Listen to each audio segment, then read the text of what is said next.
Shalom, saudara-saudara yang diberkati Tuhan. Jumpa lagi dalam acara Suara Gembala Gemibem. Dan edisi hari ini kita dituntun dalam bagian Alkitab Ibrani pasal 11 ayat yang pertama yang ditulis demikian. Iman adalah dasar dari segala sesuatu yang kita harapkan dan bukti dari segala sesuatu yang tidak kita lihat. Dengan tema iman bukan perasaan. Iman adalah kepercayaan dan keyakinan kepada Allah. Kita memahami bahwa Allah menjumpai manusia ke dalam dunia ini melalui Yesus Kristus. Dia lahir, melayani, ia rela menderita sengsara, mati di kayu salib, dan bangkit tanda menang atas kuasa dosa dan maut. Itulah wujud kasih Allah bagi manusia. Manusia yang berdosa, yang seharusnya menanggung dosa itu. Dasar hidup orang Kristen yaitu iman kepada Yesus Kristus. Dengan mengimani Yesus Kristus sebagai Tuhan dan Juru Selamat, berarti kehidupan kita akan selalu berpadanan dengan perintah dari Tuhan lewat Alkitab yang menjadi sumber pengajaran orang percaya. Inilah juga yang penulis maksudkan bagi orang percaya sebagaimana alamat surat ini, yaitu iman kepada Yesus Kristus akan menjadikan setiap pengikutnya tetap hidup dan bertahan dan terus menjadi saksi dimanapun berada.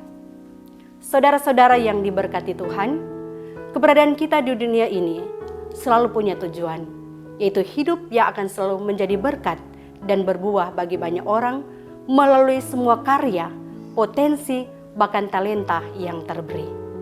Meskipun kita selalu ada pada pilihan, menjiwai karakter Kristus yang mewujud dalam kata dan perbuatan, atau hanyut dengan tawaran-tawaran dunia, dengan pemahaman kita berasal dari dunia ini. Kenyataan yang terelakkan adalah ketika tantangan dan pergumulan itu tiba-tiba datang, tanpa kita pernah bayangkan. Sebagai orang yang percaya, yang telah memiliki dasar iman yang kuat, pasti tak akan goyah sedikit pun dengan menyadari bahwa itu adalah bagian hidup yang harus dihadapi sambil berpengharapan. Dengan bergantung pada Tuhan, pasti itu juga akan dapat kita lalui dan kita dimampukan. Menjadi pertanyaan adalah, bagaimana dengan orang-orang yang memahami bahwa beriman kepada Yesus Kristus, semua akan baik-baik saja? Percaya kepada Yesus, semua usaha pasti dimudahkan. Semua yang diperjuangkan pasti sukses dan berhasil. Tak akan ada tantangan dan kesulitan. Orang seperti ini hanya dikendalikan oleh perasaannya sendiri, bukan pengertiannya tentang firman Allah. Saudara-saudara yang diberkati Tuhan, orang Kristen bukan dipanggil untuk menderita. Akan tetapi terkadang penderitaan itu harus menjadi bagian kita. Tuhan tidak menjanjikan langit itu selalu biru, mentari selalu bersinar, tetapi dalam keyakinan akan selalu ada pelangi setelah badai. Artinya, menjadi pengikut Kristus bukan berarti hidup akan selalu mulus tanpa rintangan.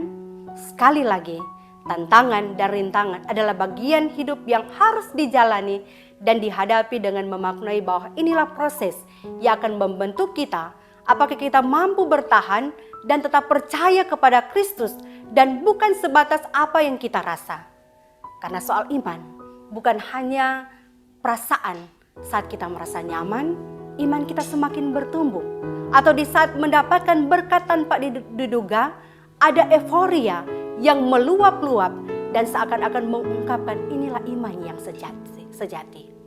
Justru iman yang sejati akan lebih bertumbuh lagi di tengah kesulitan dan kesukaran. Seperti Rasul Paulus saksikan dalam 2 Korintus pasal 12 ayat 9-10. Cukuplah kasih karuniaku bagimu, sebab justru dalam kelemahanlah kuasaku menjadi sempurna. Sebab itu, terlebih suka aku bermegah atas kelemahanku, supaya kuasa Kristus turun menaungi aku.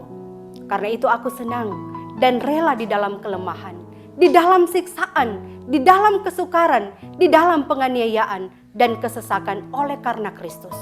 Sebab jika aku lemah, maka aku kuat. Iman sejati adalah yang bertahan di tengah badai hidup dan di tengah melimpahnya berkat Tuhan. Saudara-saudara yang diberkati Tuhan, dalam ketidakmampuan kita, disitulah Tuhan bertindak. Dan inilah pengharapan orang percaya, bahwa segala sesuatu yang terjadi dalam hidup kita, kita percaya senantiasa kita ada dalam pemeliharaannya. Kalaupun ada saat di mana permohonan kita belum terkabul, doa yang dijawab belum sesuai dengan harapan kita, percayalah, semua keputusan Tuhan adalah terbaik bagi kita. Satu yang pasti, rancangannya selalu baik dan tepat pada waktunya. Bahkan yang tak terpikirkan oleh kita, itu yang disediakan bagi kita. Karena itu, hiduplah selalu dalam percaya. Yesus berkata, berbahagialah mereka yang tidak melihat, namun percaya. Tuhan menolong kita semua.